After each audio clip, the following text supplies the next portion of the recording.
Civil service की तैयारी की तपिश में तपने वाले मेरे प्यारे बच्चों, आज की क्लास में मैं सुनील कुमार आप सभी लोगों का स्वागत करता हूं। आशा करता हूं कि इससे पहले की जितनी भी वीडियोस हैं जो कि उत्तर प्रदेश विशेषांक की सीरीज़ के तहत आपको सर्व किए जा रहे हैं, आप उनको पूरी तन्मयता से देख रहे होंगे। और अगर नहीं देख रहे हैं तो ये आपकी नैतिक जिम्मेदारी, देखिए। अगर एग्ज़ाम को क्रैक करना चाहते हैं, उत्तर प्रदेश से संबंधित इन्फॉर्मेशन को 100% क्रैक करना चाहते हैं, अटैम्प्ट करना चाहते हैं, तो प्लीज़ देखिए। ओके मेरे बच्चों, आज हम लोग जिस नए विषय की चर्चा करेंगे वो क्या है, उत्तर प्रदेश का मृदा तंत्र। लेकिन इससे पहले मैंने आपको पिछली क्लास में क्या बताया, उत्तर प्रदेश का भौतिक विन्यास क्या है, जो कि बहुत इम्पोर्टेंट था। उत्तर प्रदेश की जितनी भी भौगोलिक तत्वों की विवेचना है, जितना भी जियोमॉर्फिक स्ट्रक्चर है, इन सब चीज़ों को समझने के लिए ये विषय ज़रूरी था। तो आज हम देखेंगे कि मृदा तंत्र को पढ़ेंगे और बड़े इजी ढंग से पढ़ेंगे, किसी भी प्रकार की आपको प्रॉब्लम नहीं होगी। तो आज का हमारा जो मुख्य विषय होगा वो क्या होगा, उत्तर प्रदेश का मृदा तंत्र। यानी कैसे कैसे मिट्टियाँ, कौन कौन सी मिट्टियाँ कहाँ पाई जाती हैं। मृदा का अर्थ है मिट्टी अर्थात सॉइल। इसकी चर्चा हम आज की क्लास में करेंगे। मेरे प्यारे बच्चों, देखो, पहले इस उत्तर प्रदेश के स्ट्रक्चर को आप समझो और इसके अनुसार अगर आप देखोगे तो ये एरिया शिवालिक का गिरिपादीय एरिया है। शिवालिक चोटी का गिरिपादीय एरिया है। ये विशाल मध्यवर्ती मैदान हुआ जो कि गंगा की सहायक नदियां अर्थात गंगा यमुना के दोआब व अन्य सहायक नदियों के दोआब से संरचित है। उसके बाद देखिए कि ये दक्षिण का पठारी और पर्वतीय क्षेत्र है। तो इन स्ट्रक्चर के आधार पर अगर आप देखें तो मिट्टियों अर्थात मृदा तंत्र में भी आपको भिन्नता मिलेगी। तो सबसे पहली बात देखिए, उत्तर का ये जो क्षेत्र है ये शिवालिक का गिरिपादीय क्षेत्र है। तो इस शिवालिक के गिरिपादीय क्षेत्र में मैंने आपको इससे पहले चर्चा किया था कि भांभर और तराई की अवस्थिति पाई जाती है।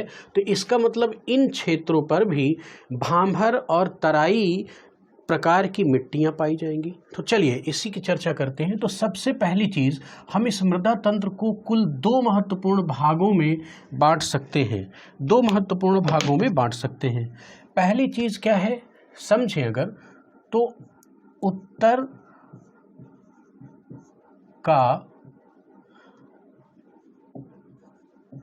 मैदानी मृदा तंत्र और दूसरा हम क्या देख सकते हैं, दक्षिण का पठारी एवं पर्वतीय मृदा तंत्र। सामान्यतः हम इनको दो भागों में इस रूप में बांट के देखेंगे, तब बेहतर ढंग से कर पाएंगे। इस उत्तर के मैदानी मृदा तंत्र की अवस्थिति को हम लोग इन बिंदुओं के आधार पर समझेंगे। मैं इनको एक एक पॉइंट करके यहाँ पर आपके सामने रिप्रेजेंट करूँगा। तो उत्तर के मैदानी तंत्र में सबसे पहली बात समझिए कि शिवालिक का जो गिरिपादीय क्षेत्र है उसमें क्या पाया जाएगा, भांभर मृदा। भांभर मृदा। तो ये भांभर मृदा का अर्थ क्या हुआ, भांभर मृदा का अर्थ ये हुआ कि जहाँ पर भांभर का क्षेत्र पाया जाएगा। और मैंने आपको लास्ट क्लास में बताया था कि भांभर क्या है। इस चीज़ को मैं थोड़ा सा इंट्रो और आपके सामने देता हूँ। हिमालय के पर्वतीय तंत्र अर्थात शिवालिक श्रेणी से नीचे की ओर उतरने वाली, मैदानी क्षेत्र की ओर प्रवाहित होने वाली जो नदियां हैं वो अपने साथ बड़े बड़े कंकड़, पत्थर इत्यादि को लाते हैं और उनका डिपोजिशन कर देते हैं, अर्थात उनका अवसादीकरण कर देंगे। तो इस अवसादीकरण से क्या होता है, स्थिति क्या बनती है बच्चों, कि इस अवसादीकरण से ऊपर तो बड़े बड़े पेबल्स, बड़े आकार के पेबल्स होंगे और उन पर नदियां नहीं बहेंगी, बल्कि नदियां इनके निचले हिस्से से प्रवाहित होंगी और ऐसा लगेगा कि नदियां विलुप्त हो गई हैं। ऐसी स्थिति होगी, ऐसा भाषित होगा कि नदियां विलुप्त हो गई हैं। तो देखो मेरे प्यारे बच्चों, तो इन जगहों पर कृषि का कार्य तो संभव है नहीं, क्योंकि यहाँ पर जो ग्रैनुअल्स हैं वो बड़े आकार के हैं, जो पत्थर हैं, कंकड़ हैं, बजरी हैं, वो बड़े आकार के हैं। यहाँ पर कृषि संभव नहीं है, इसलिए प्रकृति के अकॉर्डिंग कुछ यहाँ पर वनस्पतियाँ पाई जाएंगी। अब ध्यान से समझना, जब वनस्पतियाँ पाई जाएंगी तो इसका मतलब वहाँ पर जैविक अवसाद होगा। वनस्पतियों के जैविक अवसाद को हम लोग क्या बोलते हैं? ह्यूमस बोलते हैं। तो ये ध्यान रखना बच्चों, ह्यूमस की भांभर मृदा में ह्यूमस होगी, लेकिन ये कृषि विहीन होगी, इसमें कृषि कार्य संभव नहीं होगा। एक चीज़। उसके बाद दूसरी बात देखें, उत्तर के मैदानी मृदा तंत्र में जो दूसरी चीज़ है वो है तराई मृदा। ये तराई मृदा क्या है मेरे प्यारे बच्चों?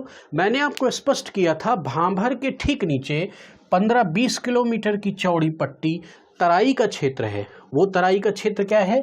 ऐसी नदियां जो भांभर में विलुप्त हुई थी पुनः तराई के क्षेत्र में उदित होती हैं, और यहाँ पर छोटे छोटे आकार के, महीन आकार के मिट्टी के कण पाए जाएंगे, उनकी परत पाई जाएगी, और उसके ऊपर नदियां फिर से दृश्यगामी हो जाएंगी, फिर से प्रवाहित हो जाएंगी। तो इसका मतलब जब ये नदियां ऊपर धरातल में प्रवाहित हो जाएंगी तो ये एक तरह का दलदली लैंड होगा। कैसा होगा? दलदली एरिया होगा। तो इस दलदली एरिया को ही हम लोग तराई का क्षेत्र बोलते हैं। क्या बोलते हैं? तराई। अब ध्यान से देखिए, इस तराई क्षेत्र में जब दलदली स्थिति होगी तो एक तरह से देखा जाए कि जल जमाव वाली स्थितियां बनी रहेंगी। तो ये जो पूरा बेल्ट है हमारा, पीलीभीत से लेकर के इधर गोरखपुर तक, महाराजगंज, कुशीनगर तक का एरिया, ये तराई का एक बेल्ट है। तो इस तराई मृदा की खासियत ये है कि ये धान और गन्ना के उत्पादन में के लिए बहुत ही उपयोगी है, बहुत ही उपयुक्त है ये ज़मीन। दूसरी बात समझ लें, दलदली होने के कारण तराई मृदा वाला जो क्षेत्र होगा वह मच्छर जनित बीमारियां जैसे मलेरिया, चिकनगुनिया इत्यादि तमाम तरह की बीमारियों से भी वो ग्रसित एरिया होगा। यहाँ पर हम मृदा तंत्र की बात कर रहे हैं, तो तराई मृदा का आनंद यह है इसमें धान और गन्ना अर्थात जल धारण करने वाली, जल की आवश्यकता वाली जो फसलें हैं उनका उत्पादन यहाँ पर प्रचुर मात्रा में किया जाएगा। अच्छा, अब बच्चों तीसरी बात को आप समझो। भांभर हो गया, तराई हो गया, तो तीसरी बात है बांगर। मैंने लास्ट क्लास में बांगर की चर्चा की थी। बांगर मृदा। ये बांगर मिट्टी क्या है? जब नदियाँ प्रवाहित होती हैं तराई के बाद, जब वो मैदानी एरिया में प्रवाहित होती हैं, तो नदियाँ, इस चीज़ को ऐसे यहाँ पर समझने का प्रयास करें कि नदियाँ, कोई भी नदी जैसे ये प्रवाहित हो रही है, ये नदी प्रवाहित हो रही है। अब इस चीज़ को आप समझें, ऐसे करके ये प्रवाहित हो रही है। जिस भी दिशा में ये जा रही है, इस नदी की दो स्थिति होगी कि प्राचीनतम कालखंड में ये जब नदी थी तो इसका जल आयतन विस्तृत रहा होगा। जल आयतन जब विस्तृत रहा होगा तो दूर तक इसका प्रवाह क्षेत्र रहा होगा। तो इस दूर तक के प्रवाह क्षेत्र के बाद समय के साथ इसका जल आयतन कम हुआ और ये सिकुड़ने लगी। तो उस दूर तक जहाँ तक ये संभवतः जा सकती थी, उन जगहों पर प्राचीन कालखंड में इसने क्या किया? मिट्टी का डिपोजिशन किया, अवसादीकरण किया। तो इसका मतलब ये जलोढ़ मृदा तो है, यानी नदी अपने अवसादीकरण के द्वारा कैसी मृदा का जन्म करती है, कैसी मृदा बनाती है? जलोढ़, एलुवियल सोइल। तो ये जलोढ़ मृदा तो है, लेकिन प्राचीन जलोढ़ है। कैसी है? प्राचीन है, यानी पुरातन, प्राचीन काल में इसका डिपोजिशन हुआ है। तो जो प्राचीन जलोढ़ मृदा है उसी चीज़ को हम लोग क्या बोलते हैं? बांगर बोलते हैं। बांगर। तो हम लोग इसको प्राचीन जलोढ़ मृदा के नाम से भी जानते हैं। इसको हम लोग प्राचीन जलोढ़ मृदा के नाम से भी जानते हैं, बांगर को। अब ध्यान से देखिए, तो बांगर जब प्राचीन समय में इसने डिपोजिशन अपना किया है, नदियों ने डिपोजिशन किया है, तो बांगर क्षेत्र आज वर्तमान में कृषि कार्य के लिए पर्याप्त मात्रा में प्रयुक्त हो रहा है। तो कृषि कार्य में प्रयुक्त होने की वजह से बांगर मृदा को हम लोग प्राचीन जलोढ़ मृदा भी कहेंगे। अब बच्चों ध्यान समझो, जलोढ़ को हम लोग कॉप के नाम से भी जानते हैं। किस नाम से? कॉप। तो इसी चीज को यानी इस बांगर मृदा को हम लोग प्राचीन कॉप भी कह सकते हैं। प्राचीन कॉप अर्थात ये प्राचीन जलोढ़ मिट्टी के नाम से भी जानी जाएगी। एक बात को और समझ लें, जब बांगर का एरिया अर्थात बांगर मृदा प्राचीन जलोढ़ मृदा का अवसादीकरण का क्षेत्र है, तो यहाँ पर आप बच्चों समझो कि जब नदी अपने प्रवाह को कम करके चली आई, आज की जो वर्तमान स्थिति है, तो इस स्थिति से पहले उसने जो डिपॉजिट किया था तो वो कहीं न कहीं ऊंचाई का क्षेत्र होगा। इसीलिए आपने बच्चों देखा होगा उसको हम लोग उपरहार मृदा के नाम से भी संबोधित करते हैं। उपरहार मृदा के नाम से भी संबोधित करते हैं। तो अब बांगर मृदा कृषि के लिए उपयुक्त है और बांगर मृदा में ही आज जितने भी मोटे अनाज के अलावा जैसे रबी और खरीफ की जो भी फसलें हैं उत्तर प्रदेश में, उनमें बहुतायत मात्रा में कृत्रिम उर्वरक का प्रयोग किया जा रहा है, जिसकी वजह से इसकी जो प्राकृतिक उर्वरता है वो कम हो रही है। अच्छा, अब चौथी बात को आप समझ लें। चौथी बात क्या है? खादर। अब हमें देखना है कि खादर मृदा कौन सी है। बांगर मृदा तो बात समझ में आ गई, खादर मृदा क्या है? मेरे प्यारे बच्चों ध्यान से देखिए, बांगर मृदा को मैंने आपको बताया कि ये प्राचीन जलोढ़ मृदा है, अर्थात जब नदियां प्राचीन काल में अपने अपवाह तंत्र में थी तो उसने जो अवसादीकरण प्राचीन टाइम में किया वो क्या हो गया? बांगर। लेकिन नदियां जब अपने क्षेत्र में प्रवाहमान हैं और प्रत्येक वर्ष लगभग प्रत्येक वर्ष अपने बाढ़ वाले क्षेत्र पर ये क्या करती हैं? मिट्टी को डिपॉजिट करती हैं। तो इस तरह से प्रतिवर्ष जिस एरिया में ये डिपॉजिट कर रही हैं तो उसको हम लोग क्या बोलते हैं? खादर मृदा बोलेंगे। खादर मृदा बोलेंगे। तो इस तरह से खादर मृदा के लिए हम एक शब्द लगा सकते हैं नहीं कि नवीन जलोढ़ अर्थात नवीन कॉप, मतलब न्यू डिपोजिशन है। ये क्या है? New deposition. तो खादर मृदा को हम लोग क्या किस नाम से भी जानते हैं? खादर मृदा को हम लोग नवीन जलोढ़। और अब बच्चों ध्यान से देखो, चूंकि खादर मृदा प्रतिवर्ष नदियों द्वारा अपने तटवर्ती क्षेत्रों पर डिपॉजिट कर दी जाती है, इसलिए ये प्राकृतिक रूप से अत्यधिक उर्वर होगी। प्राकृतिक रूप से अत्यधिक उर्वर होगी। अत्यधिक उर्वर मृदा, प्राकृतिक रूप से अत्यधिक उर्वर मृदा होती है खादर मृदा। इस बात को ध्यान रखिएगा। अब मेरे प्यारे बच्चों ध्यान से समझो, एक तरह का सवाल आता है कि निम्नलिखित मिट्टियों में से, सवाल एक बनाएगा, निम्नलिखित मिट्टियों में से सर्वाधिक उपजाऊ या सर्वाधिक फर्टाइल मिट्टी कौन सी है? या कह सकता है कि प्राकृतिक रूप से उर्वर मृदा कौन सी है? तो ध्यान रखना है बच्चों, खादर मृदा को ही लगाना है, क्योंकि खादर मृदा क्या है? नवीन जलोढ़ है। हर वर्ष वहाँ पर नदियाँ ले जाके अपने अवसादों को जमा देती हैं, डिपॉजिट कर देती हैं। तो निश्चित रूप से वो लैंड क्या होगी, वो एरिया क्या होगी, वो सॉइल क्या होगी? फर्टाइल होगी, 100% फर्टाइल होगी। इसके बाद एक चीज़ और देखें बच्चों, एक शब्द आता है भूड़। क्या आता है? बहुत इंपॉर्टेंट है एग्जाम के पॉइंट ऑफ व्यू से। भूड़ मृदा क्या होती है? भूड़ मृदा, भूड़ मृदा। तो इसके लिए एग्जाम के पॉइंट ऑफ व्यू से बहुत इंपॉर्टेंट है, इसको ध्यान समझिएगा कि गंगा नदी तंत्र अर्थात गंगा यमुना के दोआब के क्षेत्र में, या यूं कह दें कि गंगा के तटवर्ती क्षेत्रों में 10 से 20 फीट जो ऊंचे टीले होते हैं, टीले नुमा की जो आकृति होती है उसको हम लोग क्या बोलते हैं? भूड़ मृदा। और देसी भाषा में इसी को भीटा बोलते हैं, भीटा। बच्चों ध्यान से सुनो, फिर से समझो कि गंगा नदी का जो अपवाह तंत्र है, गंगा यमुना का जो दोआब है उस क्षेत्र में नदियों के तटवर्ती क्षेत्र पर आप देखेंगे कि 10 से 20 फीट की ऊंचाई के भूखंड मिलेंगे और उन भूखंड को हम ऊंचे टीलों की संज्ञा देते हैं और वो क्या होते हैं, काफ़ी फर्टाइल होते हैं। उन पर हम एग्रीकल्चर करते हैं, सब्जियों का और जायद फसलों का उत्पादन हम लोग करते हैं।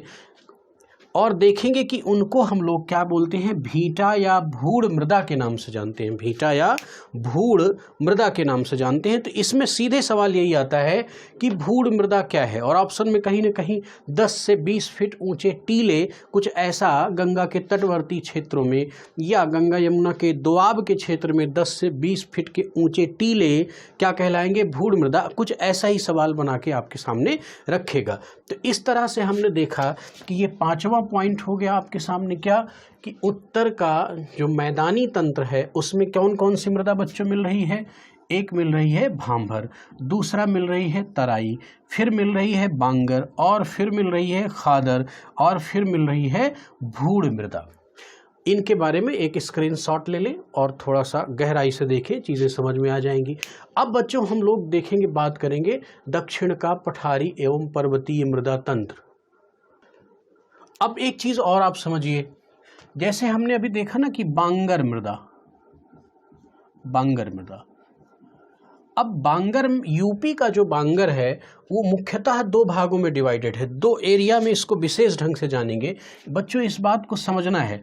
देखिए मैंने आपको कल भूभौतिक प्रदेश में इस एरिया को, ये जो एरिया है इसको क्या बताया था, ये रुहेलखंड का एरिया है। क्या है बच्चों, ये रुहेलखंड का एरिया है। तो रुहेलखंड के क्षेत्र में जो बांगर मिट्टी पाई जाती है उसे रेह, रेहू या हम लोग कल्लर के नाम से भी जानते हैं। इसे ऊसर भी बोलते हैं, ऊसर, क्योंकि ये कम उपजाऊ होती है। और मैंने एक दिन और बताया था क्लास में, इसे राढ़ मिट्टी भी बोलते हैं। तो रुहेलखंड वाले बांगर एरिया को, है वो बांगर मिट्टी अर्थात प्राचीन जलोढ़ है, ध्यान रखना है, उसको इस नाम से जानेंगे। और एक बात आप समझ लो बच्चों कि बांगर जो पूर्वी उत्तर प्रदेश के क्षेत्र में है, अर्थात कुशीनगर, महाराजगंज, गाजीपुर, बलिया, चंदौली इत्यादि के जो क्षेत्र में मिट्टी पाई जाती है उसे हम लोग बंजर या मांट के नाम से जानते हैं। और ये बड़ा इंपॉर्टेंट शब्द है, मांट। किस नाम से, मांट।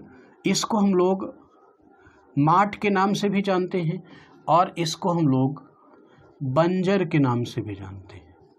ऐसा इसलिए है बच्चों, इस बात को समझ लो, क्यों, क्योंकि इन मैदानी क्षेत्रों में जब जल भराव की समस्या आ जाती है, नहरीकरण और इत्यादि के कारण, नलकूपों के माध्यम से जब जल का अत्यधिक दोहन होने लगता है तो उन क्षेत्रों में जल जमाव की स्थिति आती है और वहाँ पर मृदा लवणीय या क्षारीय होने लगती है, जिसकी वजह से उसमें उर्वरता समाप्त हो जाती है और उसे बंजर कहेंगे। तो पूर्वी उत्तर प्रदेश के इन क्षेत्र में जो बांगर मृदा है उसको हम लोग मांट या माट के नाम से जानते हैं। अभी मैंने आपको एक खादर के बारे में बताया कि खादर क्या है, हमारी नवीन जलोढ़ है।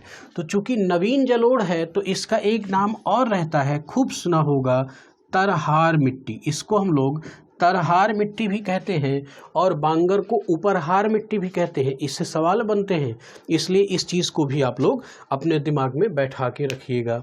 अच्छा, अब हम लोग दक्षिण का पठारी एवं पर्वतीय तंत्र, इसके बारे में थोड़ा सा समझने का प्रयास करेंगे।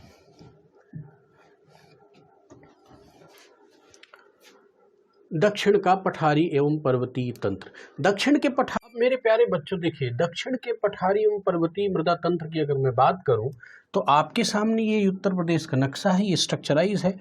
इसका मतलब क्या कि दक्षिण के पठारी एवं पर्वतीय मृदा तंत्र के तहत हमें क्या चीज़ें पढ़नी चाहिए कि दक्षिण में हमने क्या देखा है, ये बुंदेलखंड का क्षेत्र है, ये बघेलखंड का क्षेत्र है। ये मैंने भौतिक विन्यास, उत्तर प्रदेश के भौतिक विन्यास में ये चीज़ें मैंने स्पष्ट की थी। आप उस वीडियो को देखेंगे तो अच्छे से समझ पाएंगे। और उसके बाद सोनभद्र, चंदौली, मिर्ज़ापुर इत्यादि का जो एरिया है, इस पर पाई जाने वाली मिट्टी की बात कर रहा होगा, यही बात है। अच्छा, तो दक्षिण के पर्वतीय क्षेत्रों में एक बात आप समझ लें कि ये प्रायद्वीप का हिस्सा है। क्या है? भारतीय प्रायद्वीप का हिस्सा है। इंडियन पेनिनसुला का ये एरिया है, ये पूरा एरिया है। और ये क्या है? प्राचीनतम भूखंड है। जब प्राचीनतम भूखंड है तो यहाँ पर आर्कियन क्रम की चट्टानें पाई जाएंगी। कैसी पाई जाएंगी? आर्कियन क्रम की चट्टानें। तो आर्कियन क्रम की चट्टानों के टूट फूट से ही तो इस एरिया की मिट्टियों का निर्माण होगा। तो मेरे प्यारे बच्चों समझ लो कि प्रायद्वीप का दक्कन के पठार, मालवा के पठार के आसपास की जो मिट्टी है वो काली मृदा कहलाती है। क्या कहलाती है? काली मृदा। तो सबसे पहली बात यहाँ पर समझिए कि इसको हम लोग काली मिट्टी के नाम से भी जानेंगे, काली मिट्टी। और ये जो काली मिट्टी है ये टाइटेनीफेरस मैग्नेटाइट नामक तत्व के कारण काली होती है। एक बात समझ ले, कोई भी मिट्टी काली होती है उसके पीछे दो कारण है। एक तो उसमें ह्यूमस की प्रचुरता हो और दूसरा टाइटेनीफेरस मैग्नेटाइट तत्व की अधिकता हो। तो यहाँ पर ये जो इस क्षेत्र में पाई जाने वाली काली मिट्टी है वहाँ पर ह्यूमस की अधिकता नहीं है बल्कि वो टाइटेनीफेरस मैग्नेटाइट नामक तत्व की अधिकता के कारण काली है। तो ये जो काली मिट्टी है ये कपास की खेती के लिए उपयुक्त है, इसलिए हम इसको कपासी मृदा भी कहेंगे। कपासी मृदा के साथ साथ हम इसको रेगुर मृदा के नाम से भी जानते हैं, रेगुर मृदा के नाम से भी जाएंगे। और करेल या करैल मृदा के नाम से भी हम लोग इसको जानते हैं, काली मृदा को।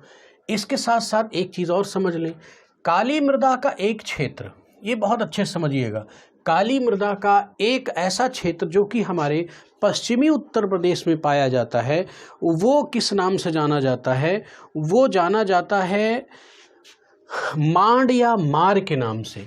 तो वो पश्चिमी क्षेत्र क्या है? सहारनपुर, शामली, बागपत इत्यादि क्षेत्रों में जो काली मिट्टी पाई जाती है इसका संबंध दक्षिण के पठारी एवं पर्वतीय मृदा तंत्र का नहीं है, लेकिन इस चीज़ को आप नोट करेंगे ये भी काली मृदा के ही तहत आती है। लेकिन इसका नाम क्या है मेरे प्यारे बच्चों?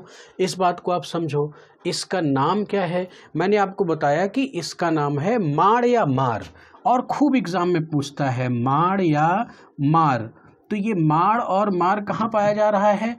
पश्चिमी जिलों में। कहाँ पर? पश्चिमी जिलों में। और इसका स्वभाव क्या है? यह भी क्या है? एक प्रकार की काली मृदा है, एक प्रकार की काली मृदा है, माड़ या मार। अब ध्यान से समझिए मुझे, बुंदेलखंड वाले क्षेत्र में जो काली मृदा पाई जा रही है उसमें हल्का सा रेडिश यानी लाल कलर की बलुई मिट्टी की भी प्रचुरता पाई जा रही है। और ऐसी दशा में बुंदेलखंड में झांसी, ललितपुर, हमीरपुर, जालौन, बांदा, चित्रकूट, ये पूरा एरिया हमारा बुंदेलखंड का है। तो बेसिकली झांसी और ललितपुर वाले क्षेत्र में जो मिट्टी पाई जाती है, हमीरपुर, झांसी, ललितपुर, इनको हम लोग पड़वा, बहुत इम्पॉर्टेंट है, दक्षिण की पर्वतीय एवं पठारी मृदा में सबसे महत्वपूर्ण नाम यही है, पड़वा या परवा मिट्टी के नाम से जानते हैं। और ये क्या हो सकती है? बहुत ध्यान सुनिए, पड़वा या परवा मिट्टी कुछ भी नहीं हो सकती है, ये वही हो सकती है जो काली मृदा है और हल्के लाल रंग की काली मृदा है, हल्के लाल रंग की काली मृदा है। लेकिन बुंदेलखंड वाले क्षेत्र में मुख्य रूप से पाई जाती है, बुंदेलखंड के पठारी क्षेत्र पर, इसलिए क्योंकि दक्कन का जो पठारी एवं पर्वतीय क्षेत्र है वो बुंदेलखंड और बघेलखंड दो से मिलकर बना है।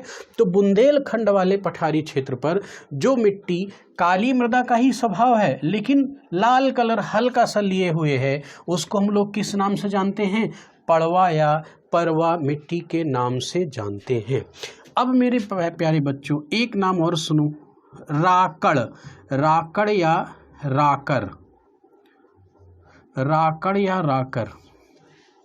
अब ये राकड़ या राकर क्या है? कुछ भी नहीं है बच्चों, ध्यान से देखो, ये पर्वतीय मृदा तंत्र का ही हिस्सा है, पर्वतीय मृदा तंत्र का ही एक नाम है। बस नामकरण किस चीज़ का है कि जो पर्वत हैं, जो भी पर्वत हैं उसके पर्वतीय ढलान वाले क्षेत्रों में जो मृदा पाई जा रही है, ढाल वाले क्षेत्रों में जो मृदा पाई जा रही है, उसका नाम, तो पर्वतीय मृदा तंत्र में क्या हो सकता है, यानी ये जो विंध्यन पर्वत श्रृंखला का क्षेत्र है और ये बुंदेलखंड का कुछ पठारी क्षेत्र है, कुछ एरिया रीवा और सतना वाला जो क्षेत्र है, यहाँ पर भी विंध्यन श्रेणी है और कैमूर की कुछ श्रेणियाँ यहाँ पर पाई जाती हैं। तो इनको हम लोग क्या बोलेंगे, राकड़ या राकर के नाम से। तो ये राकड़ और राकर जो नामकरण है मिट्टी का, ये भी कुछ नहीं है, ये दक्षिण के पठारी और पर्वतीय मृदा तंत्र का ही हिस्सा है। बस फर्क ये है कि ये पर्वतीय पठारी क्षेत्र के ढलान पर पाई जाने वाली है। ये कहाँ पर पाई जाती है, इसका कीवर्ड क्या है, पर्वतीय ढालों पर पाई जाती है। बस यही ध्यान रखना है, पर्वतीय ढालों में। तो ये सवाल कैसे बनाएगा कि उत्तर प्रदेश के दक्षिणी पठारी एवं पर्वतीय क्षेत्रों के ढालों पर पाई जाने वाली मृदा को कहते हैं डैश डैश डैश दिया, तो आपको वहाँ से पकड़ना है कि इसका नामकरण क्या होगा, राकड़ या राकर। और ध्यान रखना बच्चों की ये जो मिट्टी है ये भी हल्का सा लाल रंग लिए हुए है, यानी हल्का सा रेड सॉइल के नेचर में यह आती है। तो आपने देखा कि माड़ देखा, पड़वा देखा, राकड़ देखा।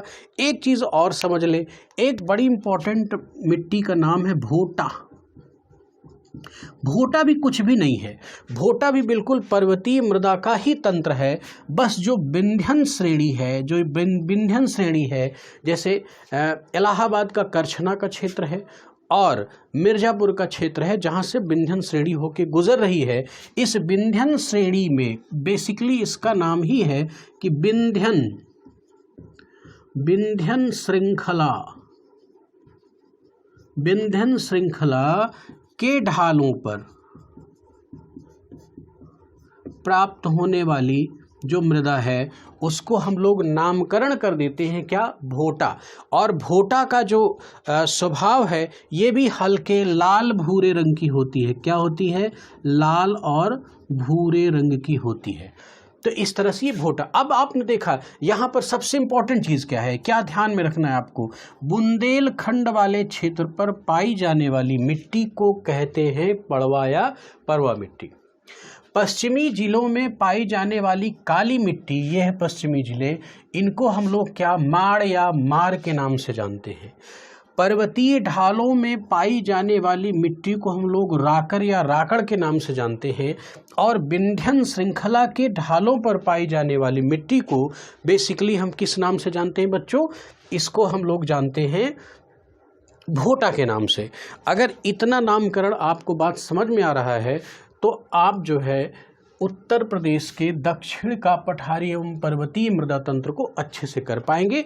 और मैं विश्वास करता हूं कि वीडियो को अगर कायदे से देखेंगे तो आप इन चीज़ों को बहुत बेहतर कर पाएंगे। साथ साथ ही आपकी नैतिक जिम्मेदारी है कि वीडियो को शेयर करें, चैनल को लाइक करें, वीडियो को लाइक करें, चैनल को शेयर करें अपने दोस्तों के बीच में, अपने मित्रों के बीच में, पठन पाठन से जुड़ी हुई मित्र मंडली के बीच में इस चैनल को पॉपुलर करें, ज़्यादा से ज़्यादा आप बेनिफिट उठा सकें। Thank you very much.